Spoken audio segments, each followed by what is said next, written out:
राधे कृष्णा दोस्तों, वैष्णवी वृंदावन चैनल में आपका स्वागत है। आइए सुनते हैं अपरा एकादशी की व्रत कथा। दोस्तों, अपरा एकादशी जिसे अचला एकादशी भी कहा जाता है। अपरा शब्द का अर्थ है असीम या अनंत, जो इस व्रत से भक्तों को प्राप्त होने वाले असीम आध्यात्मिक पुण्य को दर्शाता है। आइए सुनते हैं अपरा एकादशी की व्रत कथा। ब्रह्मांड पुराण में अपरा एकादशी व्रत कथा का वर्णन मिलता है। इस पवित्र संवाद में अर्जुन ने भगवान कृष्ण से ज्येष्ठ माह के कृष्ण पक्ष में पड़ने वाली एकादशी के बारे में पूछा। इसका नाम, इसका महत्व, किस देवता की पूजा की जाती है और व्रत कैसे रखना चाहिए। भगवान कृष्ण ने उत्तर दिया, हे अर्जुन, इस एकादशी का नाम अपरा है क्योंकि यह असीम पुण्य प्रदान करती है और सभी पापों का नाश करती है। जो लोग इस दिन उपवास करते हैं वे समस्त विश्व में प्रसिद्ध हो जाते हैं। भगवान कृष्ण ने कहा, मैं तुम्हें एक कथा सुनाता हूँ। हजारों वर्ष पूर्व महीध्वज नामक एक दयालु और न्यायप्रिय राजा थे, जो अपने राज्य पर धर्म और करुणा के साथ शासन करते थे।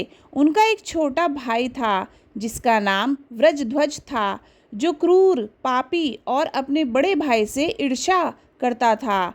अपने भाई की उच्च प्रतिष्ठा को सहन न कर पाने के कारण व्रजध्वज ने एक रात महीध्वज की हत्या कर दी और उसके शरीर को घने जंगल में एक पीपल के पेड़ के नीचे दफना दिया। महीध्वज की अचानक और हिंसक मृत्यु के कारण उनकी आत्मा एक भूत बन गई, यानी प्रेत योनि में चली गई और शांति या मुक्ति प्राप्त करने में असमर्थ होकर घोर पीड़ा में जंगल में भटकती रही। एक दिन महान ऋषि उस जंगल से गुजर रहे थे। अपनी दिव्य दृष्टि से उन्होंने पीपल के वृक्ष के पास फंसी महीध्वज की व्यथित आत्मा को देखा। करुणा से द्रवित होकर ऋषि ने पवित्र वैदिक मंत्रों का जाप करके प्रेत की अशांत आत्मा को शांत किया और उससे बात की। तब ऋषि ने आत्मा को पूर्ण श्रद्धा और भक्ति के साथ अपरा एकादशी व्रत करने का निर्देश दिया और कहा कि इसके पुण्य को मोक्ष के लिए समर्पित करें। उन्होंने अपरा एकादशी के अपार महत्व को समझाया कि इस दिन उपवास करने और भगवान विष्णु के प्रति पूर्ण समर्पण करने से आत्मा प्रेत लोक के बंधन से मुक्त हो जाती है। आत्मा ने पूर्ण श्रद्धा से ऋषि के मार्गदर्शन का पालन किया।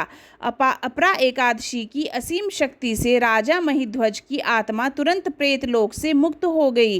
वे भगवान विष्णु के दिव्य निवास बैकुंठ में आरोहण कर गए और दुखों से सदा के लिए मुक्त हो गए।